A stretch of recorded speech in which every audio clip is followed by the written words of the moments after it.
Menteri Perencanaan Pembangunan Nasional Kepala Bappenas Bambang Brojonegoro melontarkan wacana tentang kemungkinan menggunakan dana haji untuk pembangunan infrastruktur baik secara langsung maupun tidak langsung.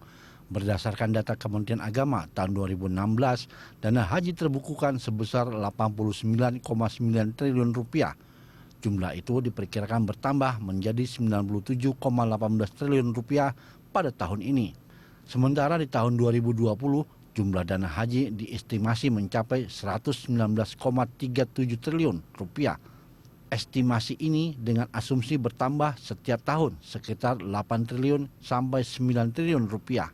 Selama ini pemanfaatan dana haji oleh Kementerian Agama baik melalui surat berharga syariah negara atau SBSN, membeli surat utang negara atau SUN, dan atau mendapatkan dalam bentuk deposito berjangka mengacu pada PMA 23 tahun 2011 tentang pengelolaan BPIH.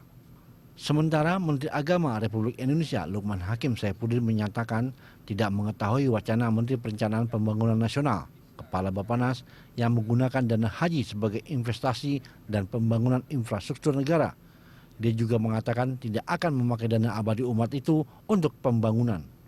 Rencana Kepala Badan Perencanaan Pembangunan Nasional atau Bappenas Bambang Brojonegoro menggunakan dana haji untuk membiayai pembangunan infrastruktur itu ditentang Komisi 8 DPR RI. Menurut Komisi 8 DPR RI, mekanisme penggunaan dana haji harus diputuskan bersama Menteri Agama dan Komisi Bidang Keagamaan di DPR. Tim Liputan, Berita 1, Jakarta.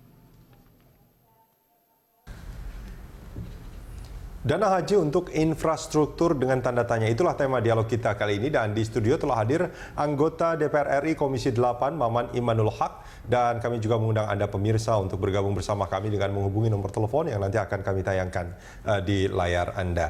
Saya langsung ke Pak Maman. Ini kalau kita bicara soal dana haji, memang pembangunan kita itu membutuhkan dana, itu yang pertama. Dan kalau kita melihat APBN itu defisit, kita banyak mengundang investasi untuk masuk untuk membangun infrastruktur kita. Ada pemikiran bahwa kenapa sih nggak gunain dana rakyat Indonesia sendiri, sebetulnya salah satunya dengan dana haji itu. Tapi di undang-undang kita, di aturan kita, apakah memang terbuka sebetulnya bahwa dana haji digunakan selain untuk haji?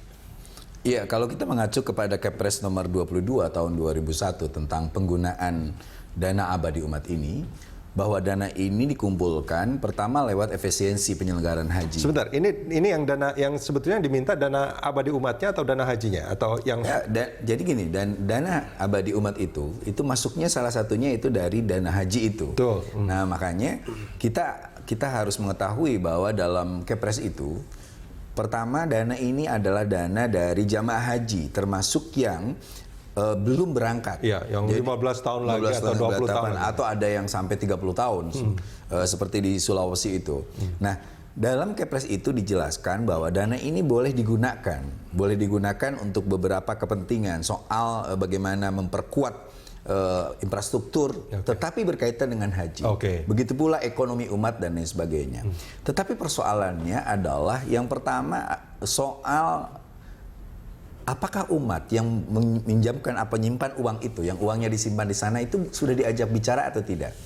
Oh, kalau diajak bicara banyak sekali itu jumlahnya. Bukan persoalan diajak bicara, tetapi kita harus minta dulu niatnya, akadnya. Jadi jangan sampai akadnya untuk haji, tapi tiba-tiba dipakai jalan. Akadnya untuk dia bagaimana haji itu betul-betul sesuai, tetapi ternyata digunakan untuk yang lain. Nah, kalau akad itu tidak diperkuat, tidak diperjelas juga kepada umat, maka terjadilah penyimpangan. Kita masih ingat bagaimana Dirjen Haji yang lama, Pak Taufik Kamil, dan juga menyeret 2 menteri, gara-gara penyalahgunaan dana ini, 300 sampai 700 miliar. Dan ini jangan sampai terjadi. Jadi penguatan dulu untuk akad umat ini menjadi penting. Sehingga dana ini menjadi dana yang tetap akunnya itu milik umat. Sehingga kepentingan, keuntungannya pun umat dapat gitu. Soal nanti umat kasihkan itu untuk A, B, C, dan sebagainya soal lain. Ini tiba-tiba jamaah yang mengasihkan uangnya lalu disimpan di dalam dana abadi umat termasuk dana haji ini tiba-tiba dipakai untuk sesuatu yang kalau suatu saat misalnya terjadi sesuatu yang mengurangi nilai, bahkan akhirnya nol, nihil, gagal, rugi dan sebagainya. Kalau umat itu tidak bisa berangkat haji dan lain sebagainya, ini adalah sebuah pengkhianatan. Itu problemnya luar biasa itu kalau terjadi. Betul, jadi harus dimulai dari itu dulu, dari akad dulu. Akad pertama umat. Yang kedua harus juga dilihat sampai sejauh mana perbaikan itu, penggunaan itu di bawah sebuah badan. Nah ini Mas Rudi sebenarnya yang penting, di Undang-Undang Nomor 34 2014 kita sudah memutuskan, Komisi 8 sudah memutuskan Badan Keuangan Haji. Yang harus berpisah dari Kementerian Agama. Iya, jadi badan ini seharusnya sudah terbentuk. Tetapi kita tahu bahwa badan ini sudah oke, disetujui oleh pemerintah, tapi sampai hari ini belum terbentuk. Ya, itu kan belum ada sebetulnya sampai sekarang. Nah, itu sebenarnya sudah melewati batas undang-undang itu. Sehingga pemerintah harus kita pertanyakan kenapa sulit minta ampun. Karena dengan Badan Pengelolaan Haji ini kita transparan nih. Berapa uang, jangan sampai simpang siur. Misalnya Pak Anggito Abimanyu bilang bahwa ada 67 triliun di 2014 dan 2018 ini 100 triliun. Prediksi-prediksi ini jangan sampai membuat orang bingung sebenarnya ada berapa sih jumlahnya. Lalu berapa sih bunga yang diterima dan oleh siapa penggunaannya, itu harus jelas. Jadi transparansi keuangan untuk dana haji ini menjadi penting karena umat pemilik uang ini harus tahu. Gitu. Dengan rencana itu dia, mungkin itu yang menjadi catatan pertama. Tapi dengan pernyataan dari Kepala Bappenas kalau saya tidak salah, yang wacananya menggunakan dana haji ini untuk pembangunan infrastruktur. Selain itu, apalagi sebetulnya menurut Anda yang menjadi catatan? Yang menjadi catatan bagi kita, kalau ini adalah untuk kepentingan umat, sesuatu yang lebih penting misalnya daripada infrastruktur yang tidak berkaitan dengan haji dan umroh, lebih baik pakai infrastruktur untuk haji dan umroh. Nah, iya artinya kan gini, Pak Maman, tadi dikatakan ada akad, ini kan ada juga yang mengatakan ini konsultasikan dulu dengan DPR segala macam. Artinya sebetulnya karena akadnya itu mestinya dengan pemilik uang, pemilik dana, mestinya juga bahasan itu harusnya dilakukan dengan pemilik dana itu, bukan hanya dengan DPR. Atau bagaimana? Ya, karena DPR menjadi representatif daripada rakyat yang diwakilinya. Nanti saya dapat masukan sebelum saya datang ke Berita Satu ini, masukan banyak sekali dari teman-teman, termasuk dari teman-teman Robito.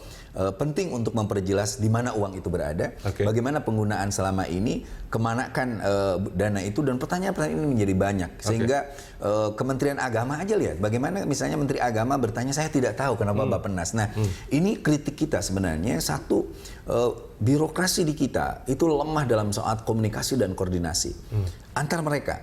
Nah, setelah itu lemah juga dalam pertanggungjawaban keuangan. Nah, DPR punya fungsi budgeting, di mana kita harus tahu, walaupun ini uang rakyat, uang lalu dimasukkan dikelola oleh negara, maka kita pun harus tahu sampai sejauh mana uang ini betul-betul dipakai untuk kepentingan umat itu sendiri. Dan selama ini memang tidak begitu transparan? Tidak transparan, sehingga kita tahu bahwa PPATK melihat ada 29 titik rawan di dana ini. Lalu kita tahu KPK sudah masuk juga ketika Dirjen Hajinya dulu, lalu setelah itu 2 menterinya itu masuk. Ini karena penyelewengan haji ini. Ini soal uang, ini soal amanat. Karena kalau tidak dimulai dari ketentuan akad yang jelas, bagaimana seorang, Mas Rudi misalnya mau berangkat haji, udah 25 juta loh, kali berapa ribu orang, kayak gitu. Lalu apakah dia ikhlas atau tidak? Ya, itu dia pertanyaannya sebetulnya kan. Persoalannya bukan persoalan ikhlas pada konteks tasawuf, tetapi ikhlas pada konteks kalau dia tiba-tiba dipakai uangnya oleh orang, saya berangkat duluan nih, uang Mas Rudi itu saya pakai Mas. Nah, apakah betul nanti saya bisa mabrur hajinya? Kalau uang Mas Rudi yang saya tidak bilang apa-apa dulu dipakai oleh saya. Nah, kalau tidak ikhlas Mas Rudinya dan Mas Rudi nunggu atau bahkan nanti uangnya malah hilang misalnya, seperti itu, maka haji saya tidak mabrur. Dan itu yang justru menjadi persoalan penting. Kenapa Indonesia ini hajinya makin banyak, korupsinya makin banyak? Kenapa hari ini kita melihat betapa banyak orang yang sudah ketemu di Baitullah, tetapi tidak ada peningkatan kualitas umat? Sikap disiplin dalam waktu, sikap penghormatan terhadap persaudaraan, lalu juga bagaimana kita memusuhi korupsi. Ya, kalau soal korupsi, Al-Quran aja dikorupsi di kita itu. Ya, artinya, mungkin jangan-jangan ini karena mekanisme penyelenggaraan hajinya yang nggak jelas. Kita akan lanjutkan ini di segmen dari Pak Maman. Pemirsa jangan kemana-mana.